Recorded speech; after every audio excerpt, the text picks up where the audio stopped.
Camat Sukolilo Andrik Sulaksono melapor ke Kominfo setempat agar tag negatif yang berada di Kecamatan Sukolilo, Jawa Tengah melalui Google Maps bisa dirubah. Pasalnya banyak yang menandai wilayah itu sebagai kampung penadah, kampung maling, hingga kampung bandit. Pengubahan nama ini terjadi setelah tewasnya bos rental mobil asal Jakarta di sana hingga banyaknya kendaraan yang tak menggunakan plat nomor. Laporan itu sudah direspon oleh Kominfo Pati. Namun, Dinas Komunikasi dan Informatika Pati mengaku kewalahan mengatasi aksi pengubahan sejumlah nama penanda Google Maps di wilayahnya. Kepala Diskominfo Kabupaten Pati, Ratri Wijayanto, saat dikonfirmasi pada Rabu 19 Juni 2024 memberikan jawaban. Dikatakannya pihaknya telah mengamati fenomena tersebut dalam seminggu terakhir.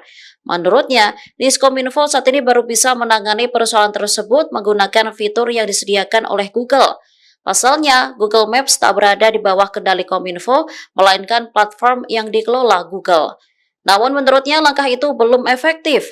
Pasalnya, pihak yang mendiskreditkan wilayah Sukolilo di Google Maps masih belum diketahui. Terkait kasus tewasnya bos rental mobil Burhanis di Sukolilo, Ratri mendukung sepenuhnya proses hukum yang dijalankan.